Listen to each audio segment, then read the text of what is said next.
The reason I say it was my greatest year to date, it wasn't my most enjoyable by any stretch of the imagination, but it solidified my why. My why for coaching has never changed, to bless, empower, and serve as many people as I can. But why to be a head coach? Because I firmly believe that you can be a full-time assistant, a position coach, a coordinator. You don't need the title of head coach to make a difference in people's lives. So why, I had to ask myself, do I want to be a head coach? And the reason for that is I want to be able to hand select the men and or women that are side by side with me, blessing and serving our planet.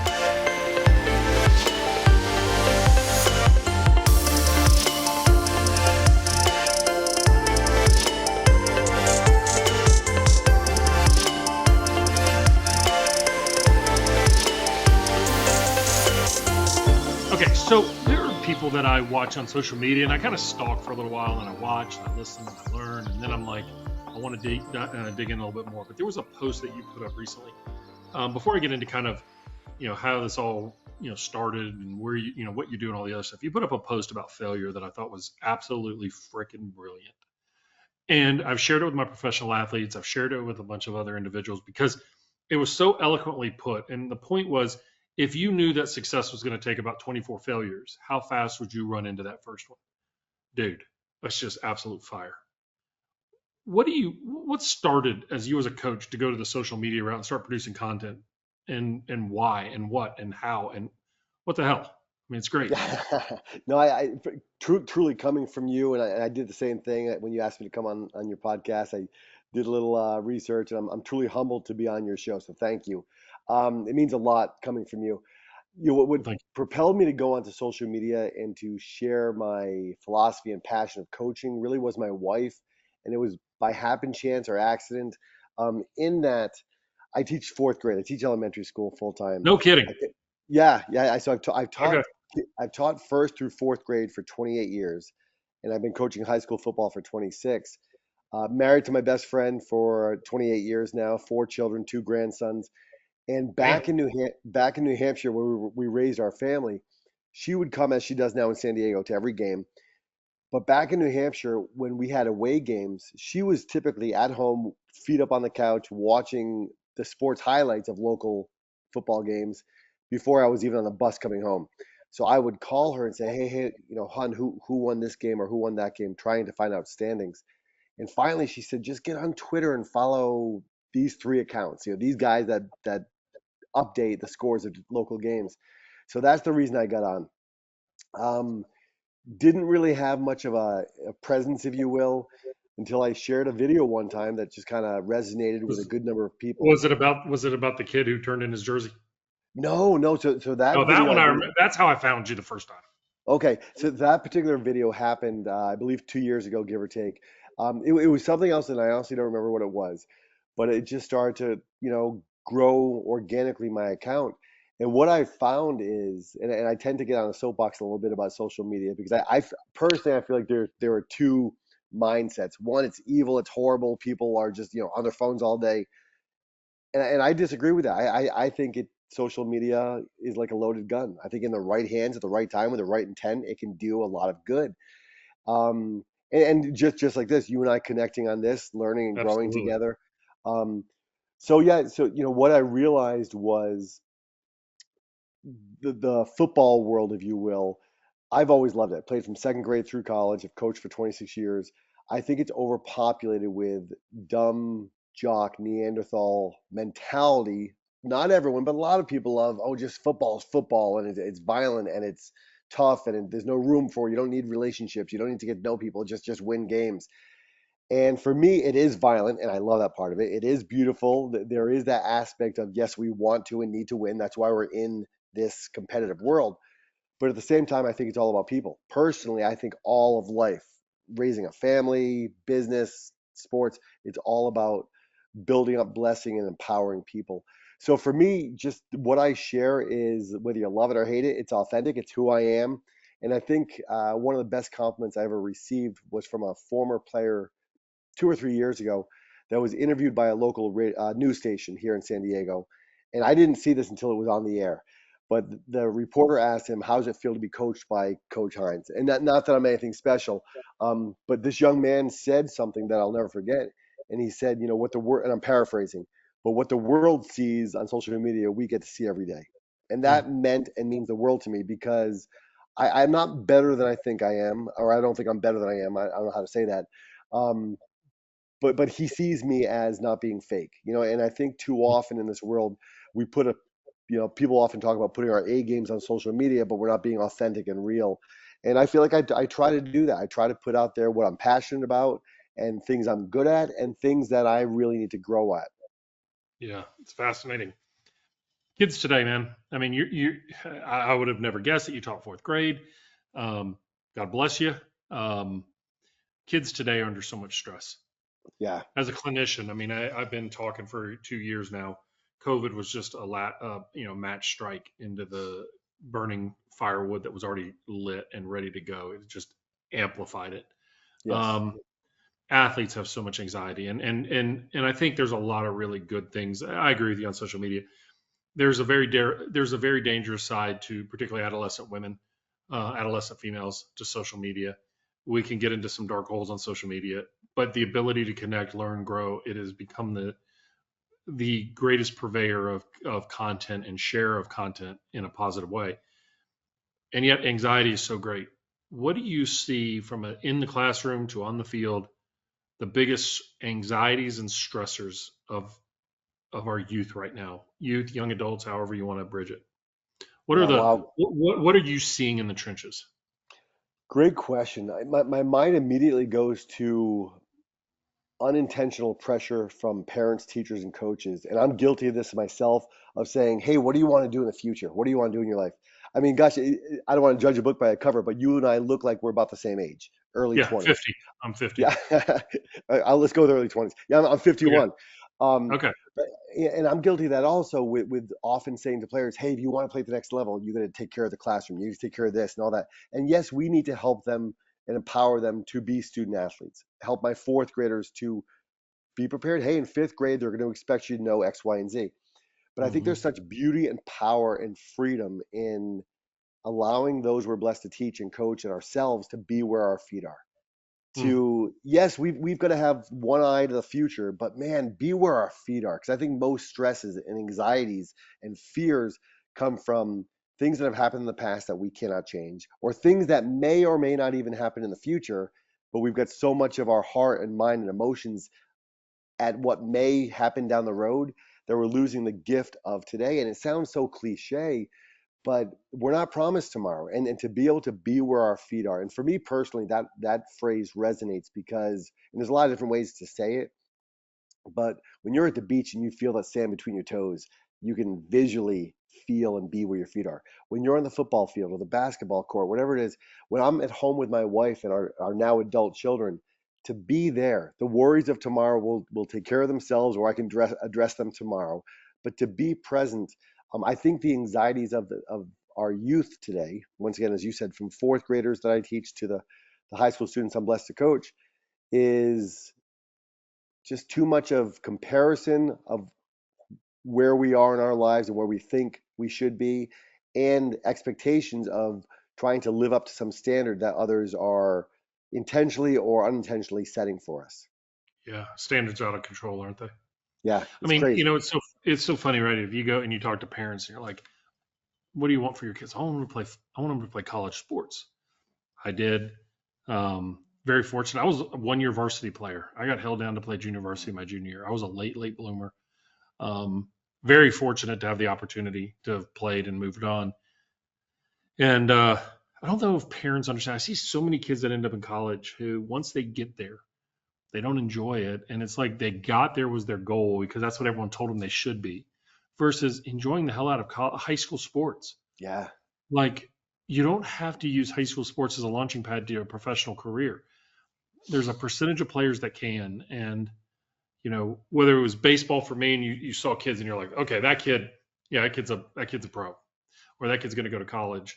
Or, I see the kids walking through our locker room in Tuscaloosa and you look at them, you're like, okay, they've got gifts that just other people don't have. Like, yeah, there's not six of them on a high school team. So enjoy what you're learning from the experience of high school without putting that pressure on that a high school career is only validated by going to play college.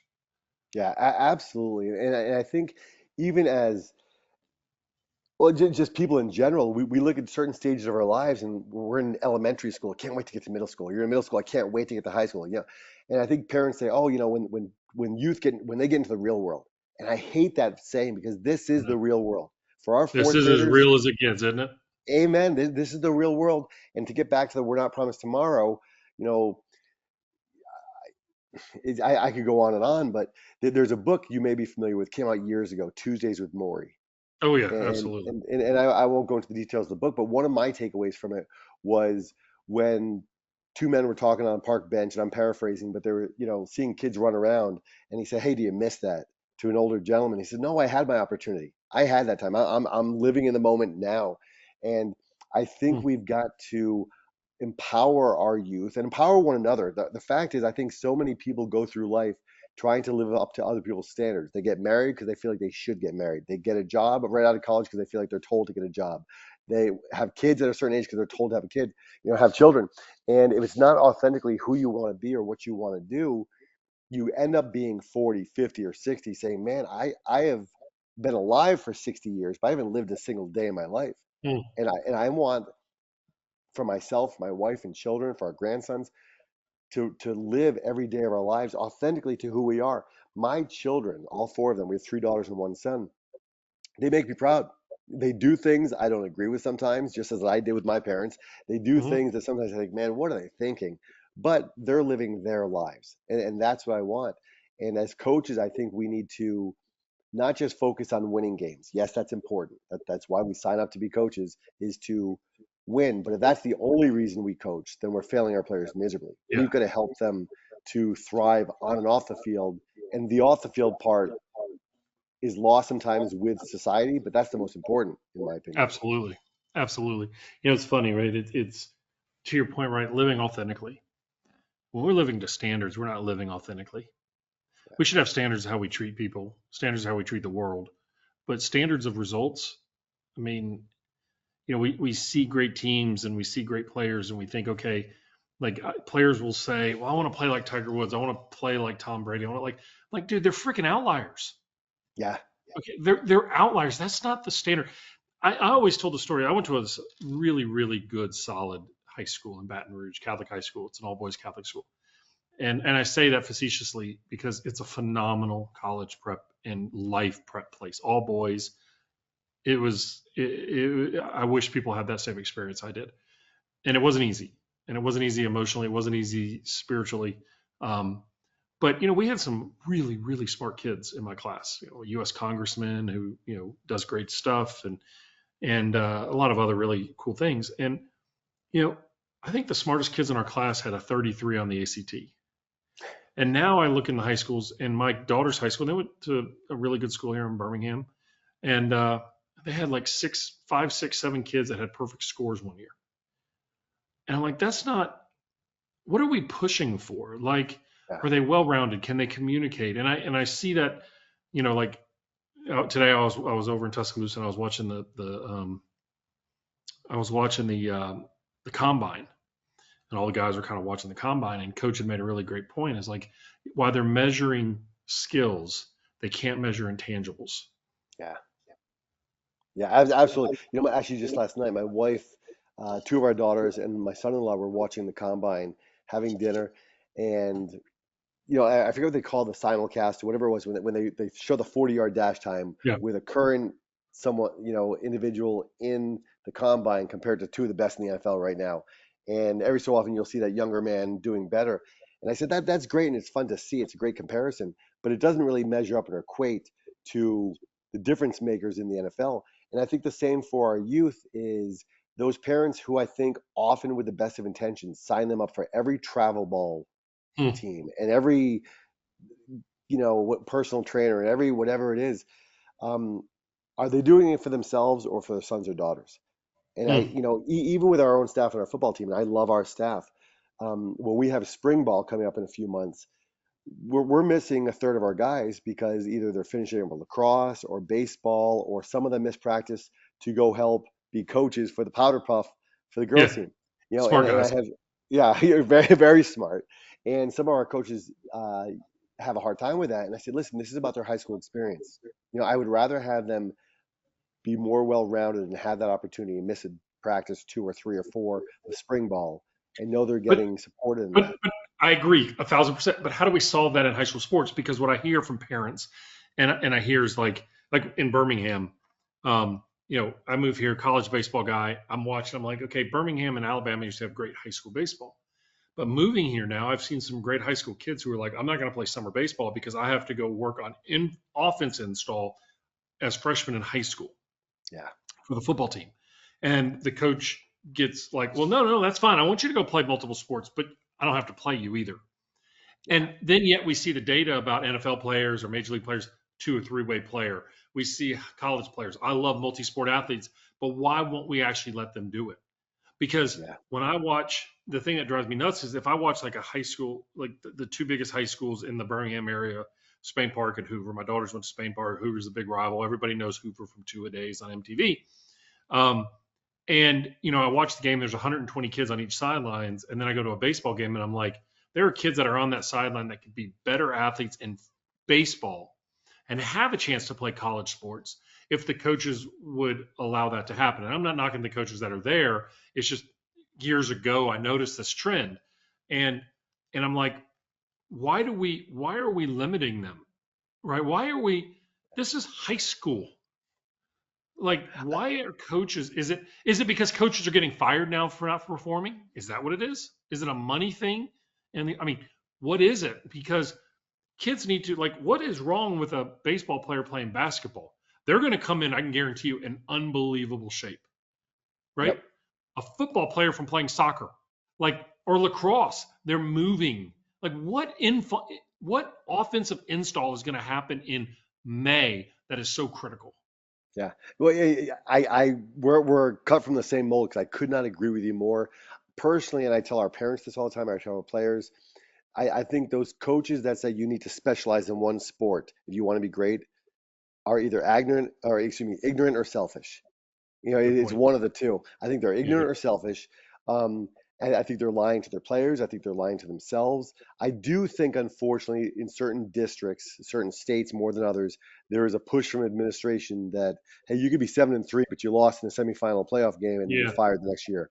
So I think some of it, I hate to say, as coaches, is out of our control because my why, what drives me as a coach, drives me as a teacher, drives me as a father and a husband and a grandfather, is I truly feel called to bless, serve, and empower as many people as I can. Now, if I don't win enough games, I may lose my job. However, I've been blessed to be in districts everywhere I've taught and coached where they understand the whole child. They understand that yes, winning is important, but how do we define winning? For me, winning is not just the scoreboard. However, once again, depending on the community you're in, the parents and the boosters may disagree with that, and you might be out after a Sure. 500 season, whatever it may be. Um, I think it really comes down to I had a young man in the weight room yesterday who was coming consistently, started to play golf, and one of Hmm. my coaches said to him, he said, Eddie, Eddie, is that going to make you better? And Eddie just paused for a second. And fortunately, I was right by this young coach, and he's new to our staff, and he's a great young man. And I said, well, coach, I said, that doesn't matter. I said, Eddie, do you love golf? He goes, yes, coach. I said, then go have fun.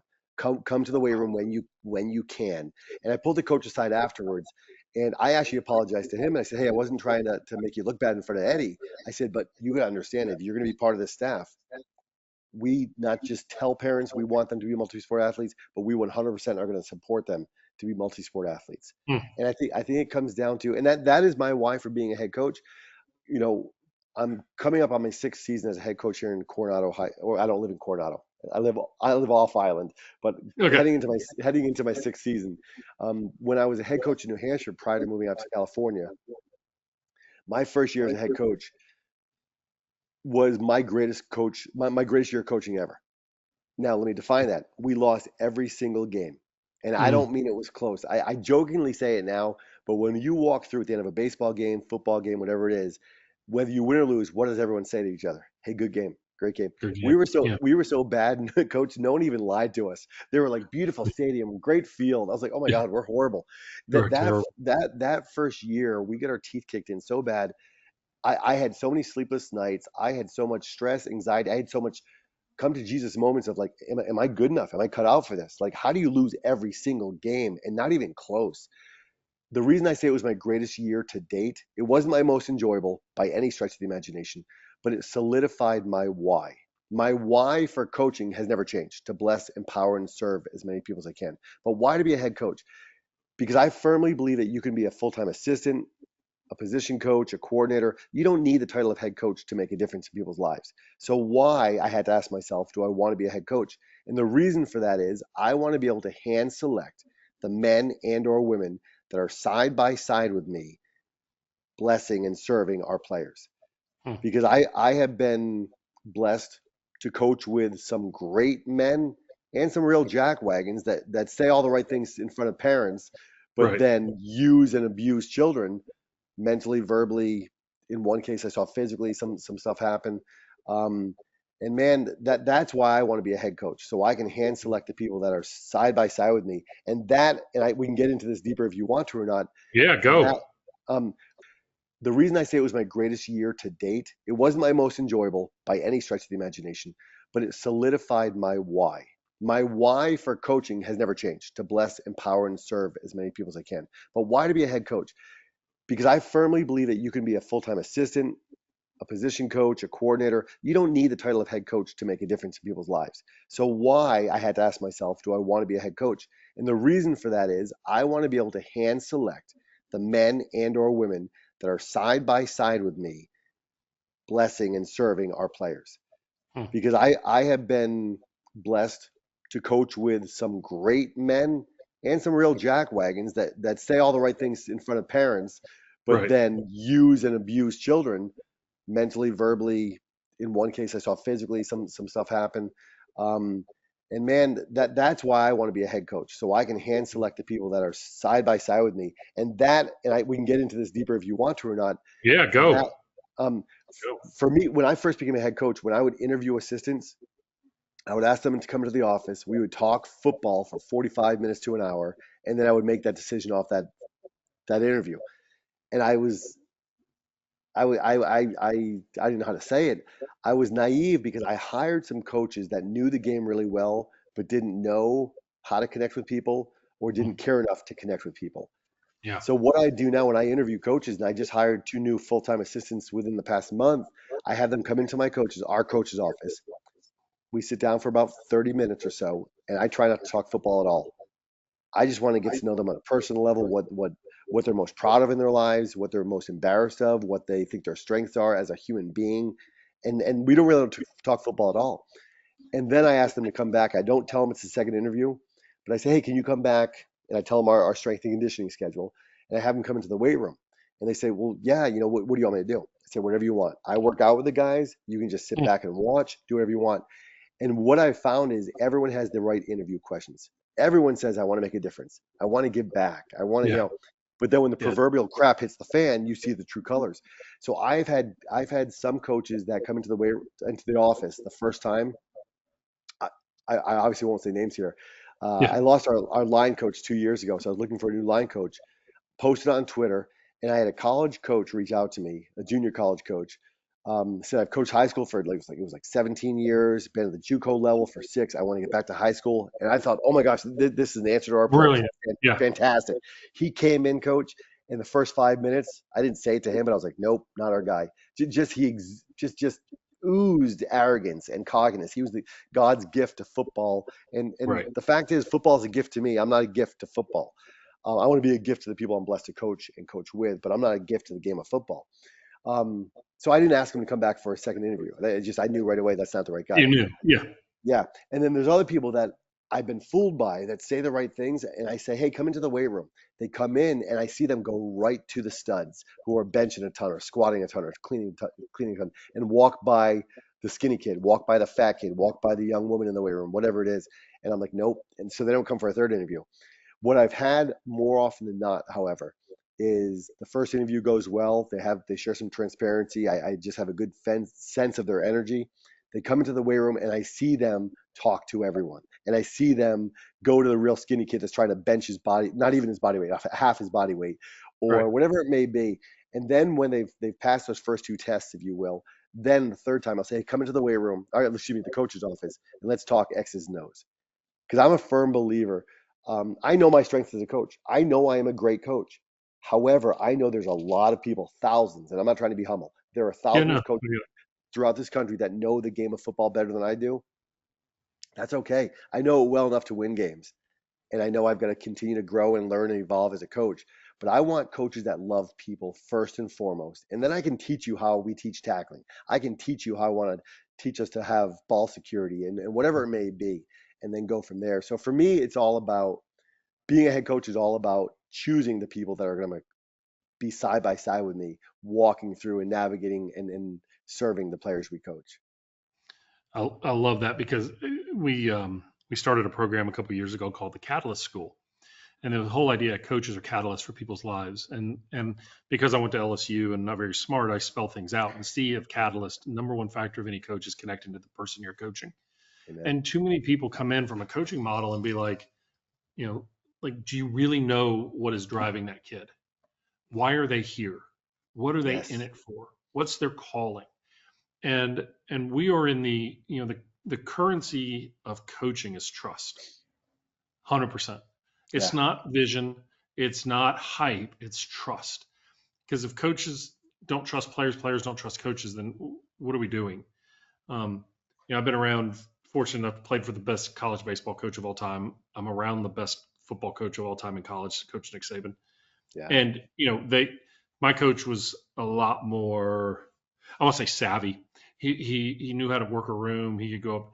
Coach Saban could do that too, but coaches very driven, very tunnel vision. He's opened up a little bit more as he's gotten older. But the thing about him is people don't understand when they see him yelling and screaming at kids on the sidelines. What they don't realize is he knows that that kid can handle that, and the kid that you don't see him putting his arm around or talking to or having a GA be right there with him at every step of the way, just going, hey, let's there he's building that kid up. That's trust, right? And we don't Yes. see that. And now people are like, I want coach to yell and scream on the sidelines. It's like, for what? He's connecting to every single kid he coaches. And what you're talking about is so critical. And parents have to understand that. So let me ask you this then. You talked about boosters and parents. Are they the problem to youth sports now? Because I'm gonna be honest with you. I have a theory in 5 or 10 years, and I've been saying this for 5 or 10 years for a while, but that high school sports is going to flame out, except for football, because there's no clubs. But Right. travel baseball, travel basketball, travel track, soccer, volleyball, um, all those, pretty much every sport has an exterior curricular thing except for football. So do you see a risk of the high school football, Yeah. of the high school sport because of parents and boosters, excuse me? Yeah. Yeah, absolutely. I do. I do. And it's funny. And I agree with you. I didn't think football was in jeopardy either of Hmm. being taken from high school sports, if you will, until the 7-on-7 just started to grow I know. exponentially. And I'm like, man, there's that threat.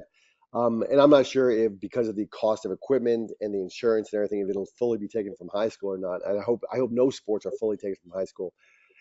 I don't know if I can pinpoint, coach, the problem, but I do believe I have not the answer. How arrogant did that sound? You I have have the a answer. answer.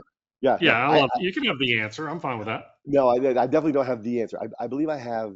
I think a lot of us have. I know you certainly do.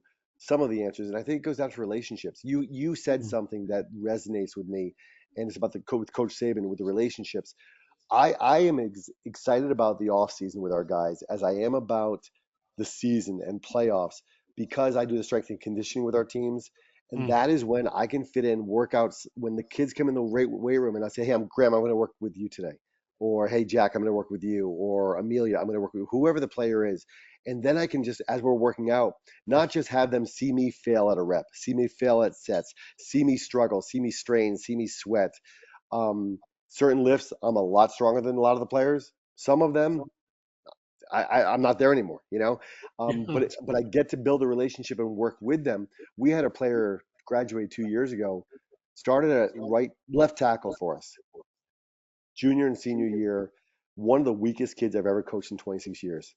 Mm, And when I fit in with someone under the squat rack and I get my crook of my arm under them and I'm yelling and screaming, I'm slapping their ribs, if I did that with this young man, I almost said his name, he would have quit in the drop of a hat. That's just not yeah. who he went. The Oh, reason he he was. started for us, yeah, he was so cerebral. He knew the angles, he knew the steps, he knew his plays, and he could make things happen. But I think it's coming down the relationship part of it. whatever the problem may be, the pressure from the boosters, the pressure from the parents. I was asked one time, how do you get parents on our side as coaches? Love their kids.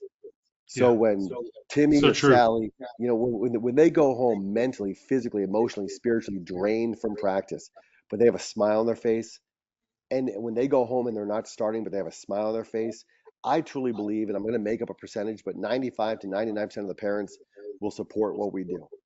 Yeah. You're always going to have that one parent whose son isn't starting pitching or a quarterback Yeah. that thinks we're idiots. We can't cater to them. We have to know our why. We have to go out with the intent to serve and empower and bless every single time we step in the weight room, the classroom, the field.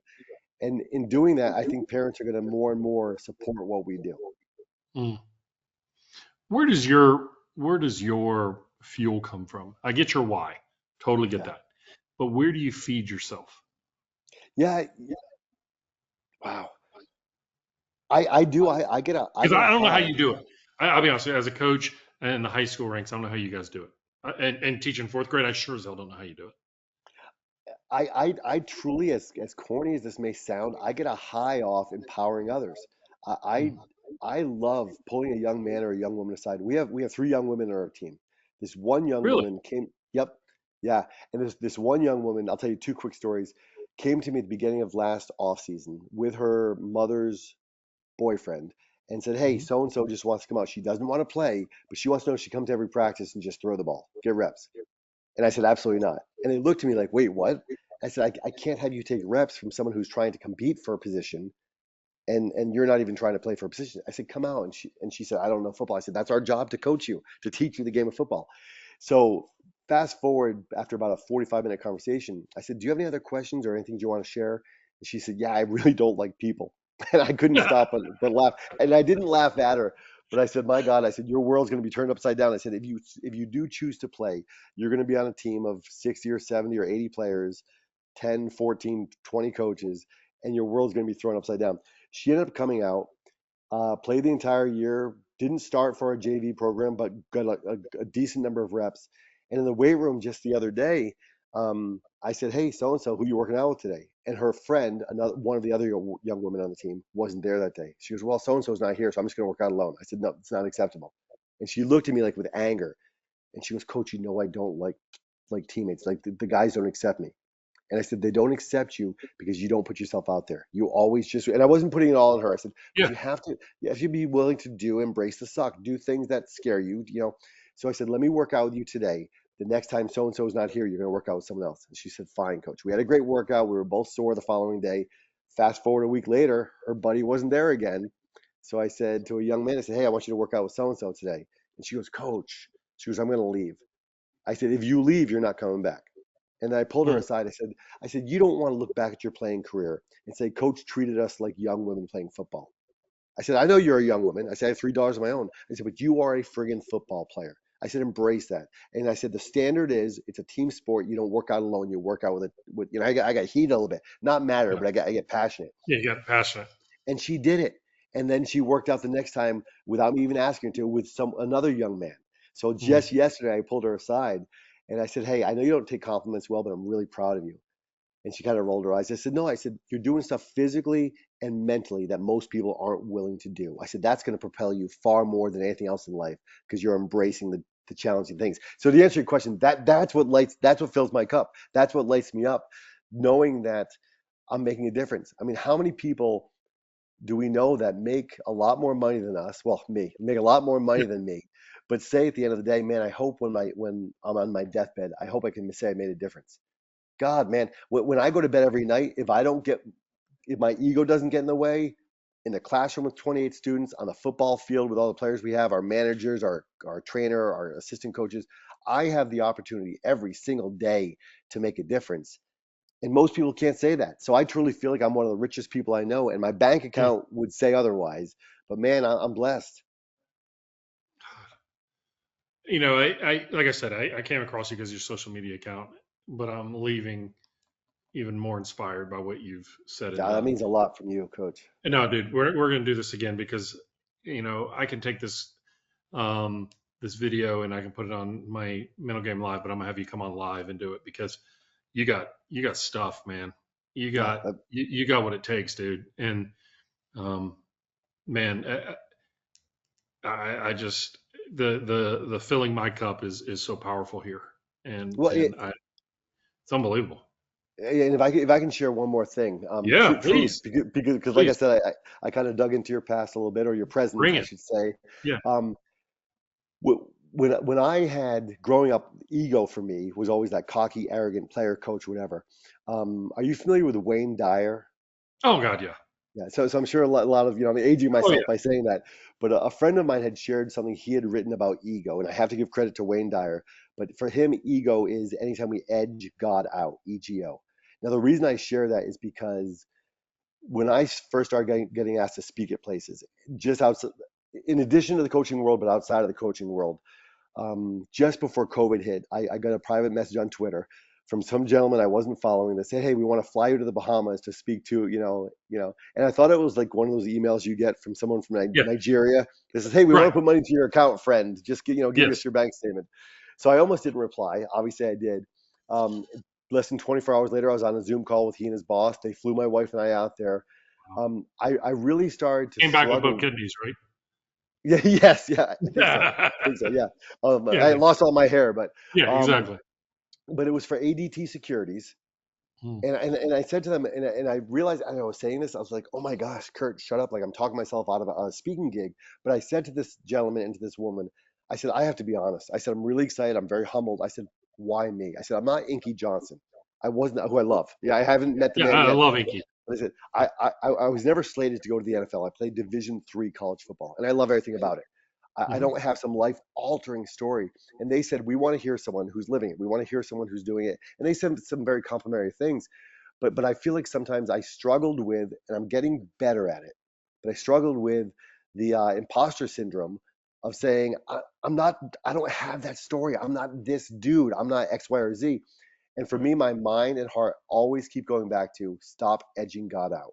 If someone Hmm. opens a door for you to walk through boldly, and I don't have to change 1,000 lives.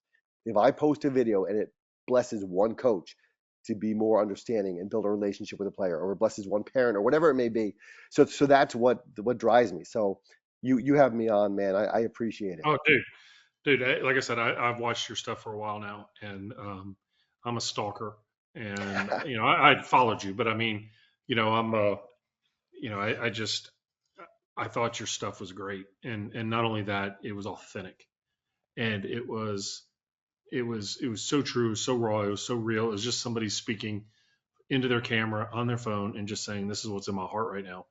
And there's no doubt to me that if you're a young coach, you can study the greats. If you're a young teacher, you can study the greats. And I know y'all's jobs are hard, but if you study people like you, and I know that's going to humble you and you're going to feel it, but what you bring is, I'm here to serve. And years ago, so I coach a lot of players on tour, and it's always stressful, right? Because you want them to perform and you're cutting all this other stuff in. And I dread before I go out on tour sometimes, like pretty much all the time. And I'll dread, like people say, my God, you work at the Masters for a week. And I'm like, yeah, but it's stressful, right?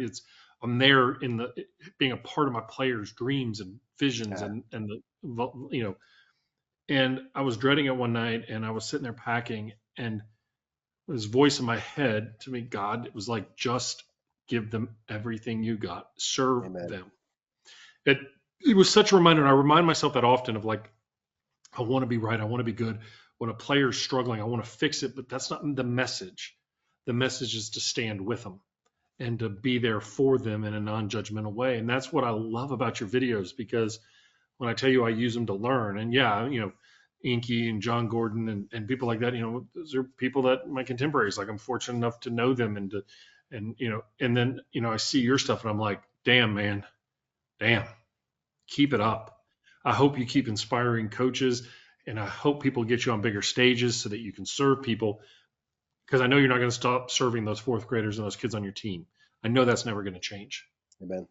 I, but I, I I want you to get the appreciate message that. out. I want you to get that message out. Well, that means a lot. You got to And get you out of California, but that's a whole nother thing. yes, I'll tell you. So we moved here, gosh, 8 years ago now when we had You our are in first. Southern California. I mean, you are in San Diego, so We're in San Diego. We're 7 miles where we live in Chula Vista.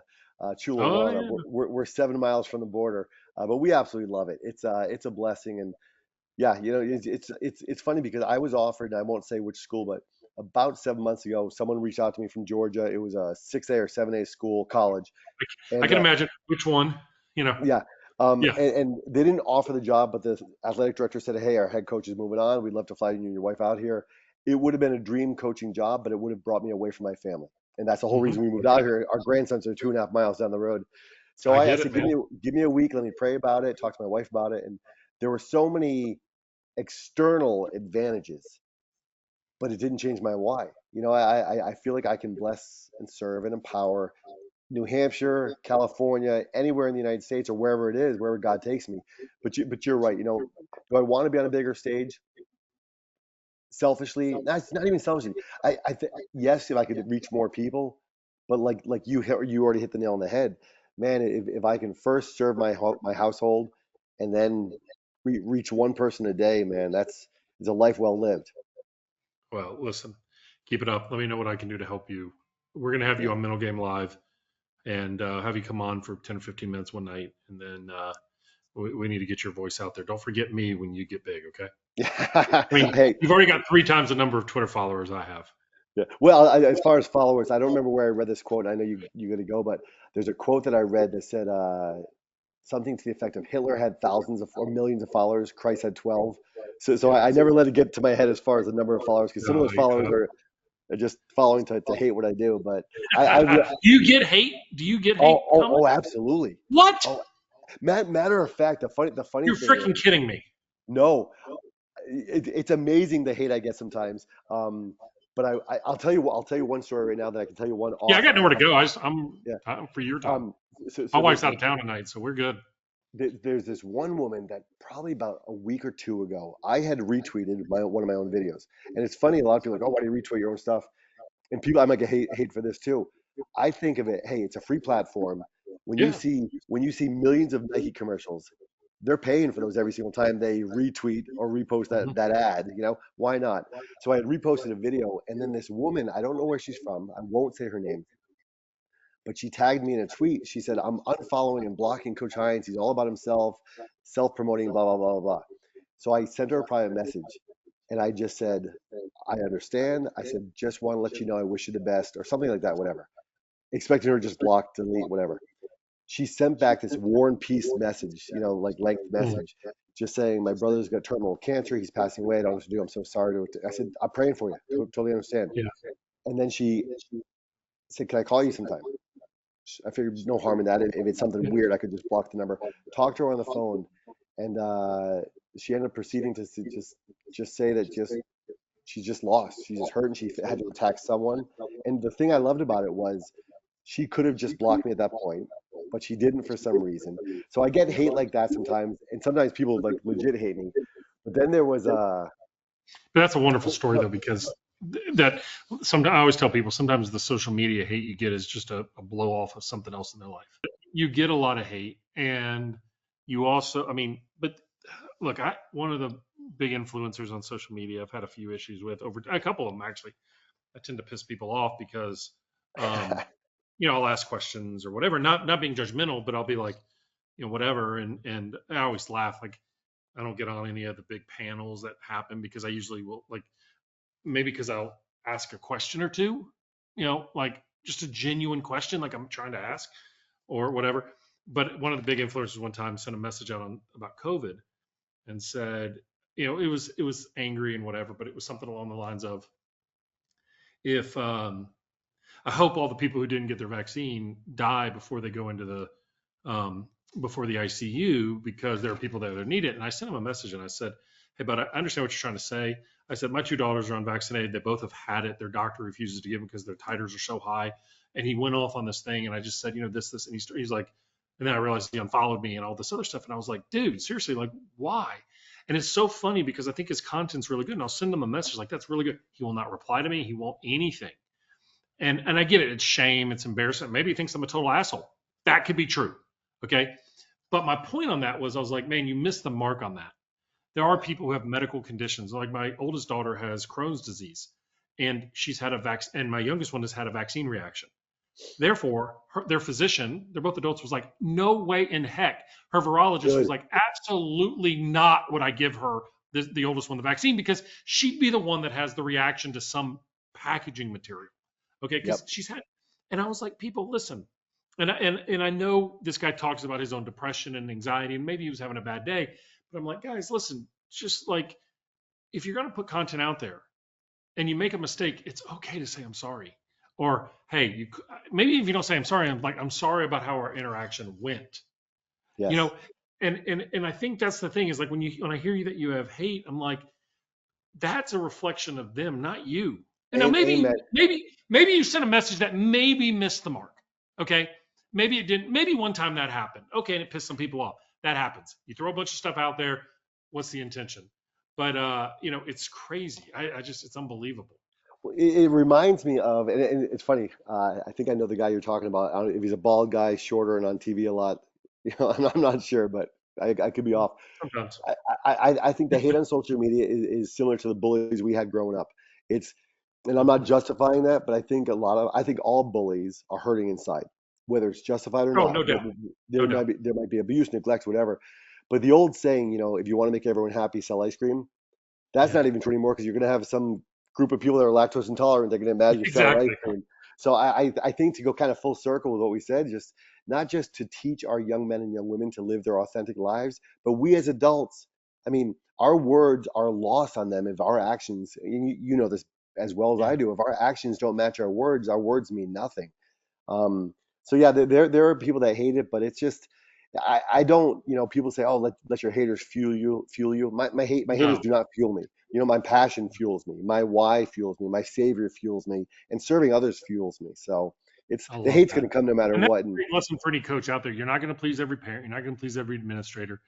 But if you leave there every day feeling like you gave the best that you had to the person that you're trying to serve, whether or not they were ready to receive the message yes, or not, they may not be ready to receive it. But I can't tell you the number of times a player has come back to me and said, you know, there was a coach that I had 4 years ago that said something, yeah, and they'll reference that, and it's in there. And I try to tell players that the coaches are guides. They come into your life, they have a lesson to teach you, and it's your job to understand what that is.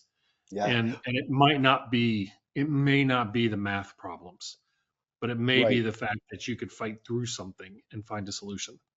Yeah, we have our seniors at the end of every season. We do a team bonfire, so all the players are there and our managers, and the seniors throw something into the fire and just talk about what Coronado football has meant to them. And it's always interesting because we have some players who have been there for 4 years, some who are military families, so they've been there for 1 year, whatever it is. And one of our captains this year, I don't remember what he threw into the fire, but he told a story about it. One of our assistant coaches, who his freshman year, they were doing a drill right for a game, and he said, "I need two linemen." So this young man jumped in there and he grabbed him by the collar of the shoulder pads. Nothing violent, but he said, "Hey, be realistic." That's it.